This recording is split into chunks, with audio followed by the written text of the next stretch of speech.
Well, what we're looking at here is an existing floor, and I'm not going to draw an entire house. I don't need to make my point in this video.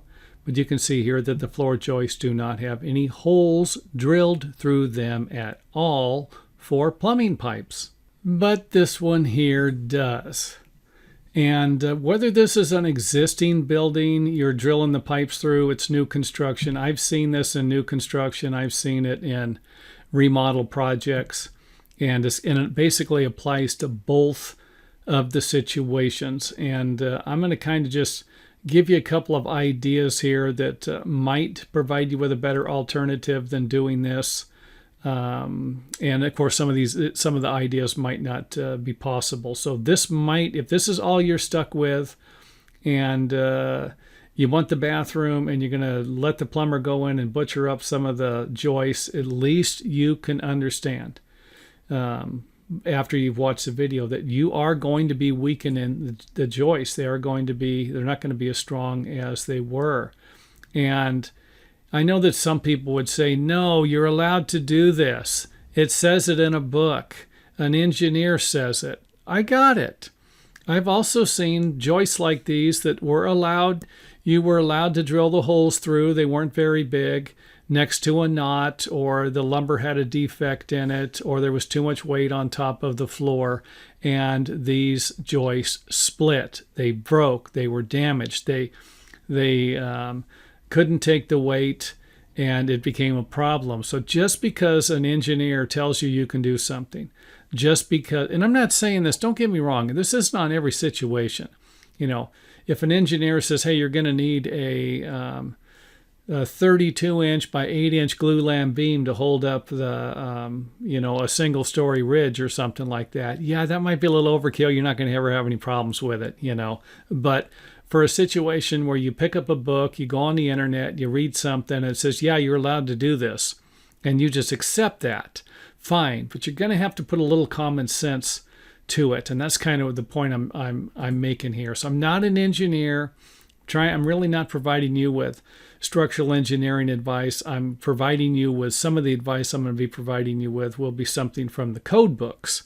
But if you start drilling holes through these things, I don't care where the holes are, you're going to be creating a weaker structural member. And especially if these holes are positioned in the wrong spots, maybe next to some large knots, cracks, or something that's going to speed up the process of having this crack. Now, if you just drill a 2-inch hole through a 2x12, and I think the building code says that you can't drill within the upper 2 inches or bottom 2 inches of the joist. No drilling any holes in this area. And the hole cannot be larger than 1/3 the height of the joist. So if we have a 2x12, 11.5 inches, then we're probably looking at about 3 3/4 of an inch to our maximum size hole that we can drill through there, which is going to be fine for a 3-inch pipe. You should be able to get that to go through a 2x12 as long as you don't have to drill it in the areas I said, 2 inches from the top, 2 inches from the bottom. And according to the building code book that I got this information out of, it didn't say how many holes you could drill through here. But this is where we got to kind of stop in and say, hey, let's use some common sense here. Can I drill 5 holes right next to each other in the center? Can I do it on the side? How is it going to affect it? Can I put a large bathtub on top of this area, that's going to be heavy once I fill it up with water? These are things, if you're not going to hire a professional, or you're hiring a professional that you're going to end up questioning. And of course, this is when I step into the picture. People watch my videos and then they send me the after pictures of what happened after their contractor went in and butchered everything up.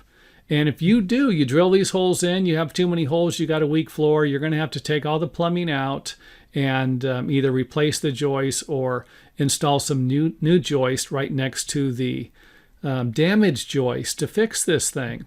So it's kind of like you're going to have to remove the plumbing anyway, or choose a different path, which I'll get to here in a few minutes here, hopefully.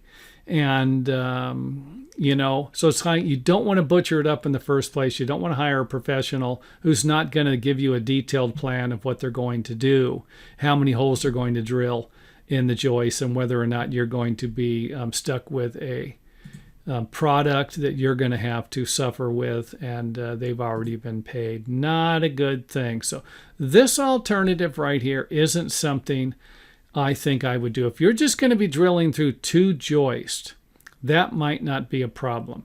But these people that are sending me pictures are drilling through 5 or 6 joists, and they're running, each joist probably has 3 holes in it. And the holes that you just seen here are nice and neat. That is not what most plumbers are going to be doing. Now, the first alternative I want to provide you with will be to drop the ceiling and install the plumbing underneath the existing floor joist. So this will be a drop ceiling. I think 7 foot is the minimum that you're allowed to have in a room, the minimum height. You would need to check with your local building department for that. And again, this is just an idea. If this isn't going to work for you, you want the ceiling to be the same height, you're just going to have to find another way. Now, if you do have to notch the joist or the ceiling joist, you can always add, we used to put 2x4s like this. We would nail it to the floor joist and then nail it to the ceiling joist, because there might be situations where you're going to cut the entire ceiling joist. And, because the pipe's going to be, you're going to want to raise the ceiling as high as you can, and you might need to remove a section of it. If that's the case, then something like this might work for you. And just kind of throwing it out there, another idea to help you get the ceiling as high as you possibly can while the plumbing are underneath the floor joist. Just kind of giving out, maybe you can drill some holes through the pipes, notch it here. And when you do put this on here, you got to understand you are going to be putting additional weight onto the with the ceiling joist. This is going to be producing additional weight. How much weight? I don't think it's going to be that big of a deal, but you just got to keep in mind it is going to be some. And will it be better than drilling the holes through the pipes, through the floor joist? I think so. So another view of it there. Only problem with this thing we have right here is that the shower trap is sticking out of the ceiling, which means we might need to lower the ceiling a little bit. So here I just lowered the ceiling a few inches.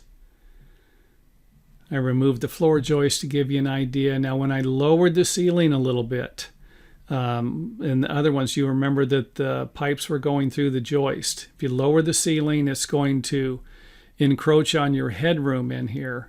If you're 6'5", this might not be a good idea. If you're 5'5", this is going to be awesome. You're never going to have a problem with it. So the ceiling joist might not need to be notched as much if it's lower, because it's not going to be in the way of some of the pipes. So you can see here where this one here is going to have to notch. You might have to notch some of these, but you won't have to notch as many as if it was the ceiling was higher. And again, I used 2x6 in my example here for the ceiling joist. You might be able to use 2x4 also, or even 2x2s, or even a T-bar ceiling.